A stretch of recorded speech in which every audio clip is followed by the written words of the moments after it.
In a small village nestled between rolling hills and a glistening river, the air was alive with the hum of celebration.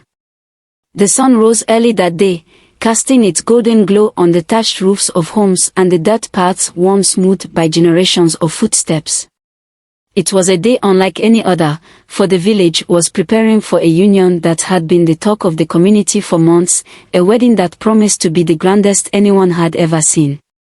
The bride, Amani, was a woman known throughout the village for her kindness and grace. She carried herself with a quiet strength, her every action a reflection of her loyalty to her family and her love for her people. It was said that her smile could soothe even the fiercest quarrel, and her presence was like the gentle rain that nourished the earth after a long drought. On this day, she wore her finest attire, a masterpiece of hand-woven cloth adorned with intricate patterns that told the story of her lineage. The beads around her neck, passed down from her grandmother, shimmered in the sunlight, a testament to the legacy she carried with pride. The groom, Kato, was a warrior of great renown.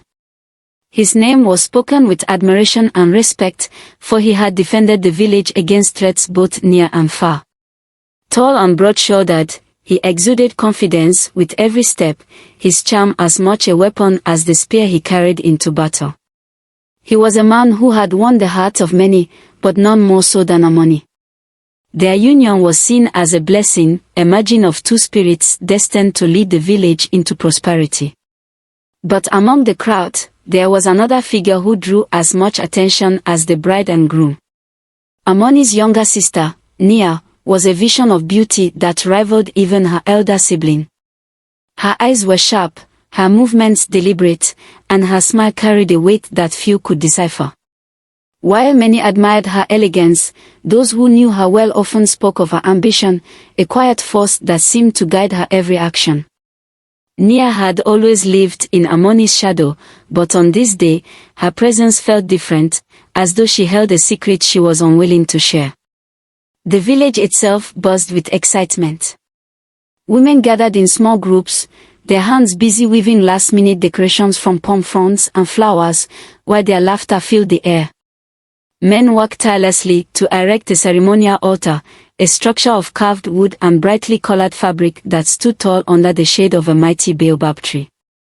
Children raced through the paths, their feet kicking up clouds of dust as they played, their energy a reflection of the joy that seemed to permeate every corner of the village. From every home came the scent of feast preparations, roasted yams, spiced meats, and freshly brewed palm wine. The elders sat in a circle near the central clearing, their voices low as they discussed the blessings they would soon bestow. Drums echoed in the distance, their steady rhythm a heartbeat that united everyone in shared anticipation. It was a day of unity, a day of celebration, and yet, for those who paid close attention, there was a faint tension just beneath the surface, like the first whispers of a storm on a calm horizon. As the sun climbed higher, its light bathed the village in warmth, and the guests began to gather. They came dressed in their finest garments, each one a mosaic of color and craftsmanship, a testament to the traditions they held dear. Smiles were wide, conversations lively, and yet, for all the joy that surrounded them, the story that would soon unfold was far from the one they expected. The day had finally come. The sun stood high in the sky, its brilliance casting golden light over the village, which was alive with celebration. The air vibrated with the sound of drums, their rhythms rising and falling like the heartbeat of the community. Groups of women sang traditional songs, their voices weaving melodies that spoke of love, unity, and the blessings of the ancestors. Their songs were carried by the wind, spreading joy to every corner of the village. The elders, seated in a semicircle near the grand altar, held their walking staffs firmly, symbols of their wisdom and authority. Each elder, draped in ceremonial robes, offered blessings for the couple. Their words, deliberate and measured, resonated deeply, reminding everyone of the sacredness of the union they were about to witness. "May their love be as enduring as the baobab tree," one elder said. Another added, "May their bond bring prosperity to the land and joy to their kin." The crowd nodded solemnly, absorbing every word as though it carried the weight of the gods themselves. Around the altar, children ran in circles, their laughter punctuating the solemn rituals. Their games, innocent and carefree, mirrored the joy of the occasion. They chased one another, tossing flower petals into the air, creating fleeting rainbows that delighted the guests. The atmosphere was electric, a harmonious blend of tradition, celebration, and hope for the future. At the center of it all stood Amani, the bride, her presence a beacon of grace. She moved with a quiet dignity, her every step imbued with the weight of her new role as a wife and partner. Her hands, adorned with intricate henna patterns, held a bouquet of wildflowers picked that morning. The elders had told her that these flowers, blessed by the first rays of sunlight, would protect her marriage from her. Her smile, radiant and genuine, reassured everyone present that this union was a match made not just by men, but by the heavens.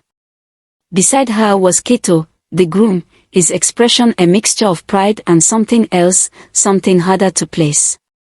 His shoulders were squared, his stance commanding, but his eyes seemed to wander.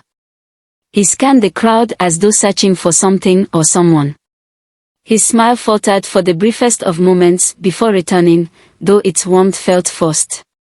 Those closest to him noticed his hands fidgeting at his sides, a rare crack in the armor of a man known for his composure. And then there was Nia, the bride's sister, standing just a few steps away. Her beauty was undeniable, her every movement calculated to draw attention without seeming to demand it. She stood with a poise that rivaled even Amani's, her eyes bright but unreadable. As Kato's gaze met hers, she tilted her head ever so slightly, a small, almost imperceptible smile playing on her lips. For those who saw the exchange, it was over in an instant, but its weight lingered, like a shadow on an otherwise perfect day. As the ceremony progressed, the tension became harder to ignore. Kato shifted on his feet, his breathing shallow. His thoughts raced, the steady drumbeat of the celebration seeming to echo his own growing unease. He glanced at Nia again, this time longer than he should have, and a question began to form in his mind, one he dared not voice aloud: is it too late to change the course of my destiny? Nia, as though sensing his turmoil, moved closer, her presence magnetic. She leaned slightly toward him, her voice soft yet cutting through the surrounding noise like a whisper carried directly to his ear. Sometimes, destiny needs a little push. The words struck Kato with a force he hadn't anticipated. He looked away quickly, but their effect lingered, planting a seed of doubt that grew with every passing second. Amani, unaware of the silent storm brewing within her groom, continued to glow with the innocence of a bride on her wedding day, her trust in him unshakable. As the elders prepared to unite the couple with their blessings, the crowd erupted into song once more, a final act of celebration before the vows were spoken. But for Kato, each note of the melody felt heavier, each beat of the drum a reminder of the decision he was about to make. His heart pounded in his chest, not with the excitement of love, but with the weight of betrayal waiting to unfold. The moment arrived when the elders, holding their carved staffs high, began the sacred blessing. The crowd fell silent, their voices hushed in reverence, as the chants of the elders rose into the air like smoke from a ceremonial fire. This was the moment the entire village had waited for, the union of two souls under the watchful eyes of the ancestors, a bond meant to bring honor and prosperity to all who bore witness. Kato and Amani stood side by side, hands joined, their heads bowed. Amani's face glowed with quiet joy, her heart full of gratitude. She thought of the journey that had brought her here, the moments of love and understanding that had defined her relationship with Kato. This was the culmination of her dreams, the promise of a life filled with companionship and shared purpose. But Kato's heart was not at peace. His mind raced, a storm of doubt and desire swelling within him. His gaze, though lowered, seemed drawn toward Nia, as though an invisible thread connected them. He could feel the weight of the elders' words, the expectation of the crowd, and yet, his thoughts strayed further and further from the woman at his side. The final blessing was spoken, and the elder raised his staff, signaling that the vows were to be exchanged. The crowd leaned forward, eager to hear the words that would seal the union. Amani lifted her head, her eyes shining with hope and trust as she looked at Kato. He turned to face her, and for a brief moment, their gazes met. But what she saw in his eyes was not the warmth she had known, not the devotion she had come to expect. Instead, there was hesitation, a flicker of something she could not name. Kato's voice faltered as he began to speak. The words that should have flowed easily caught in his throat. He looked down at Amani, then past her, his eyes seeking Nia in the crowd. The pause stretched on, the silence growing heavy. A murmur rippled through the guests, a low hum of confusion and concern. Amani's smile wavered, her hand tightening around Kato's as though willing him to continue. And then it happened. Kato's voice broke the silence, but the words he spoke were not the vows of love and loyalty the village had gathered to hear. Instead, his voice, trembling yet resolute, carried a confession that struck like lightning through the crowd. "I cannot go through with this," he said, his words hanging in the air like an echo that refused to fade. Gasps erupted from the guests, followed by a stunned silence so complete that even the birds seemed to have paused in their song. Kato turned to the elders, his expression one of torment and determination. "I have been untrue in my heart. It is not Amani I love. It is her sister, Nia." The weight of his declaration seemed to crush the very spirit of the gathering. Amani's hand fell from his, her eyes wide with disbelief. For a moment, she stood frozen, her mind struggling to comprehend the words that had shattered her world. Then, as the truth sank in, tears began to stream down her face, silent at first, but soon accompanied by soft, heartbroken sobs. She turned to look at Nia, who stood motionless, her face betraying no emotion. The crowd, too, turned their eyes to Nia, their expressions a mix of shock, anger, and confusion. The elders, their faces lined with wisdom and now sorrow, lowered their staffs. Their murmurs, though soft, carried the weight of disapproval. One elder spoke, his voice grave, "To betray love is to betray the ancestors. Such a choice brings dishonor, not only to you but to all who are bound by this union." The words seemed to resonate through the gathering, a judgment not only on Kato but on the broken trust that now stained the day. The guests began to whisper among themselves, their voices growing louder with each passing moment. Accusations and questions flew through the air like arrows. How could he betray her like this? What kind of man turns his back on the woman he vowed to love? And Nia, what role did she play in this treachery?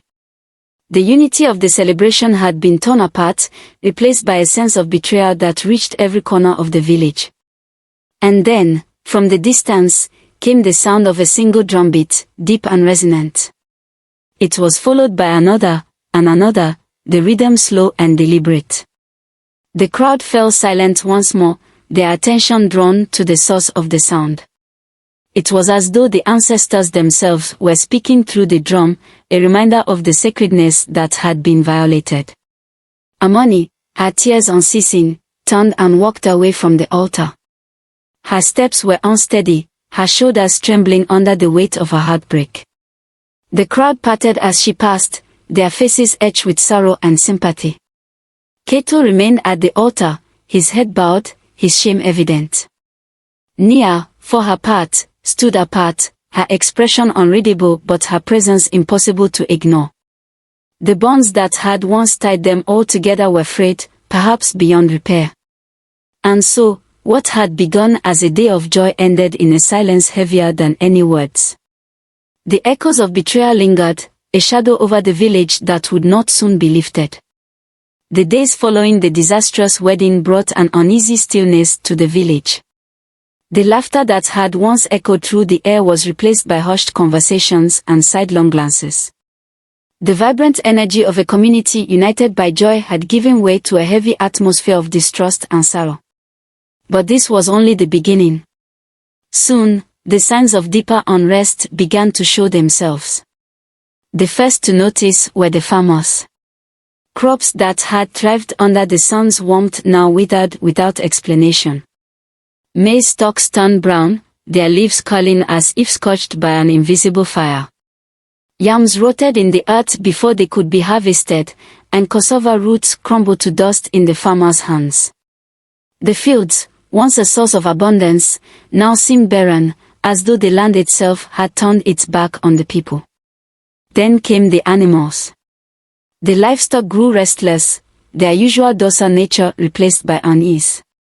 Goats bleated incessantly, pacing within their enclosures as if trying to escape an unseen force. Kato refused to graze, their eyes darting nervously at shadows that wandered there. Even the village dogs, loyal protectors of their homes, began to howl at night, their cries mournful and unsettling. The villagers could no longer deny that something was deeply wrong. Rumors began to spread like wildfire, each voice adding to the growing sense of fear. The spirits are angry, some said. They have seen the betrayal and now punish us all. Others whispered of a curse, a shadow cast over the land by the broken trust and dishonor of the wedding day. The elders, though typically the voices of reason, sat in troubled silence, their furrowed brows betraying their concern. It was during this time of unrest that the village's spiritual guide, a revered elder named Nyoga, called for a gathering. Nyoga was a figure of wisdom and mystery, known for his ability to commune with the ancestors and interpret their will. Draped in a flowing robe adorned with symbols of the natural world, he stood at the center of the village square, his staff in hand, as the community gathered around him. Nyoga's voice was deep and steady, carrying the weight of generations. The land mourns, he began, his words falling over the crowd like the first drops of rain after a long drought. When love is betrayed, it is not only the hearts of the living that are wounded. The spirits of the ancestors, who watch over us and guide our path, feel the sting of that betrayal as well. They have turned their faces away from us, and until their anger is appeased, our suffering will continue. The villagers listened in silence, their eyes fixed on Nyoga. He continued, only an act of true atonement can restore balance. The one who has caused this pain must seek forgiveness, not from us, but from the spirits themselves. He must embark on a journey, a path fraught with danger and trial. It is the only way. All eyes turned to Kato, who stood at the edge of the crowd. His once proud stature was now diminished, his shoulders hunched under the weight of guilt. He did not speak, but the expression on his face made it clear that he understood what was being asked of him. This was not just a journey of physical endurance, but one of redemption, a chance to prove to the spirits, to the village, and to himself that he was worthy of forgiveness. Kato prepared for his journey with a solemn determination. He carried with him only the essentials, a gourd of water, a small bundle of food, and the spear that had once been a symbol of his strength. The path ahead was unknown, but Nyoga had warned him of the challenges he would face. The spirits will test you, the elder had said. They will place obstacles in your way, each one demanding more of you than the last. Only by facing these trials with humility and courage will you find the forgiveness you seek. As Kato left the village, the people watched him go in silence. Some felt pity, others anger, but all understood the gravity of his mission. The journey was not merely a punishment but a reckoning, a chance to restore what had been broken. The land, the ancestors, and the community all awaited his return, but whether he would succeed or even survive was a question no one could answer. The path led Kato deep into the wilderness, where the familiar comforts of the village gave way to the untamed forces of nature.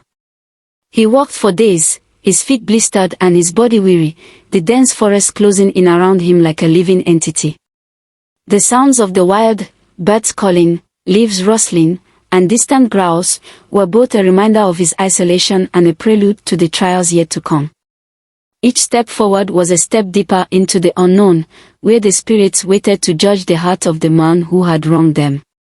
While Kato journeyed deep into the wilderness, facing trials unknown to the village, the life he left behind continued to unravel. The weight of his betrayal lingered like an unshakable shadow, its presence felt in every corner of the community. The once unified village had grown divided, with whispers of blame and anger carried from one hut to the next. But among these members, one name began to emerge more frequently than any other: Nia. Nia had always been admired for her beauty and poise, but now, those very qualities drew suspicion and disdain. People began to question her role in the events that had transpired. Did she tempt him? Some asked. What kind of woman would betray her own sister?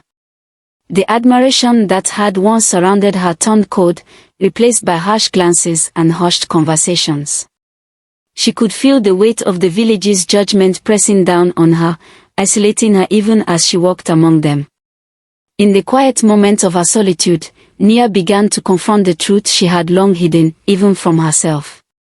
Her actions had not been driven by love for Kato, but by a deep and simmering jealousy of Amani. All her life, she had lived in her sister's shadow, her accomplishments overlooked and her beauty compared unfavorably to Amani's kindness and grace. When Kato, the village's most revered warrior, had shown even the slightest interest in her, Nia had seen it as an opportunity, not to build something meaningful, but to take something that was never hers to claim. But what Nia had not anticipated was the depth of the consequences that would follow. As the days passed, her isolation grew. The village women, who had once greeted her with warmth, now avoided her gaze. The children no longer ran to her for stories, and the elders, who had once praised her elegance, spoke of her only in tones of disappointment. The very community that had once celebrated her presence now turned its back on her, leaving her alone with her guilt. Haunted by the magnitude of what she had done, Nia found herself unable to sleep. At night, she would sit outside her hut, staring at the stars and wondering if the ancestors were watching her with the same judgmental eyes as the village.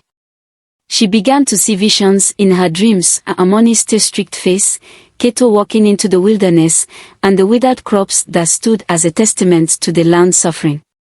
Each vision was a reminder of the pain she had caused, and each one deepened the void within her heart.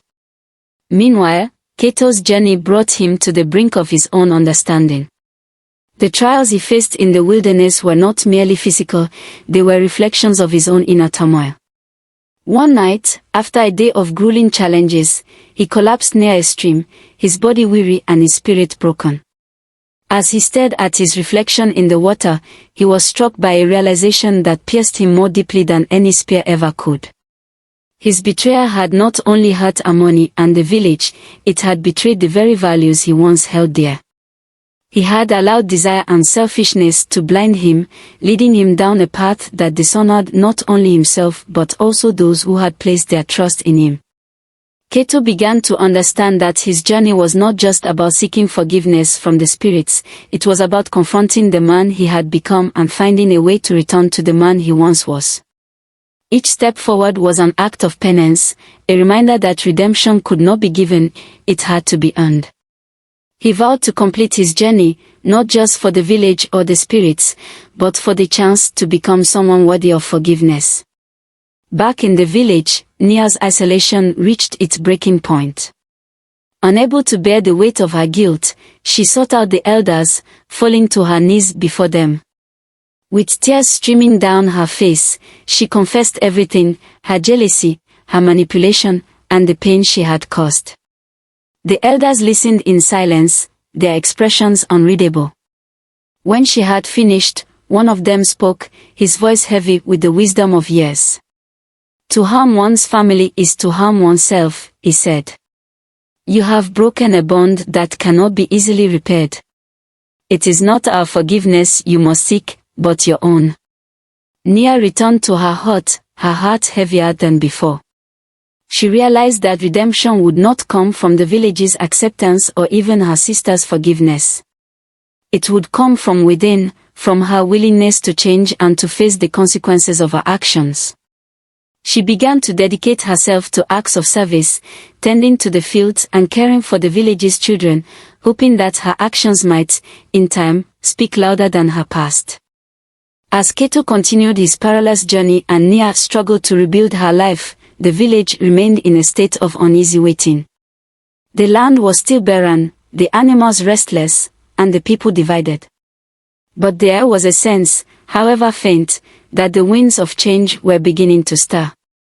The story was far from over, and the paths of those involved were still intertwined, their fates bound by the choices they had made and the lessons they had yet to learn. And so, the story of Kato, Amani, and Nia comes to a close, though its lessons linger like the echoes of a drumbeat carried on the wind. In this tale, we witness the devastating consequences of betrayal and jealousy. Kato's choice to forsake his bride for her sister shattered not only their lives but the harmony of an entire village. The act of betrayal rippled outward, touching everyone it encountered, disrupting the balance between the people and the land itself. The crops withered, the animals grew restless, and the spirits turned away, their disappointment palpable in the suffering they allowed to unfold. Nia's jealousy, rooted in years of comparison and envy, fueled her actions and ultimately led to her own isolation. She learned too late that her desires, though seemingly justified in her heart, were built on a foundation of harm and deception. Her story reminds us that jealousy, when left unchecked, can destroy not only others but the very person who harbors it. But this tale is not merely one of despair. It is also a testament to the power of redemption and the courage it takes to confront one's wrongs. Kato's journey into the wilderness, fraught with trials and challenges, was a path of reflection and penance. His struggle to seek forgiveness from the spirits was a reminder that redemption is not given freely, it must be earned through humility, self-awareness, and unwavering commitment to change. And then there is Amani, whose heartbreak serves as a quiet yet profound lesson in resilience. Though betrayed by those closest to her, she remained steadfast, her dignity unshaken. Her silence in the face of pain spoke louder than words, a reflection of the strength that lies in grace and the ability to endure. In life, our actions ripple through the world around us, shaping not only our destinies but those of everyone we touch. The choices we make, whether guided by love or selfishness, have consequences far beyond what we can see. This story is a reminder to tread carefully, to value loyalty and trust, and to respect the cultural values that bind us together as a community. Now that you've heard this tale, what would you have done if you were in Amani's place? Could you have found the strength to forgive? Or if you were Kato, would you have the courage to face the spirits and seek redemption? Share your thoughts in the comments below. We would love to hear your perspective on this thought-provoking story. And if you enjoyed this tale of love, betrayal, and redemption, don't forget to like this video, subscribe to our channel, and turn on notifications so you never miss another story. Every week, we bring you thrilling African folktales, each one rich with wisdom and cultural heritage.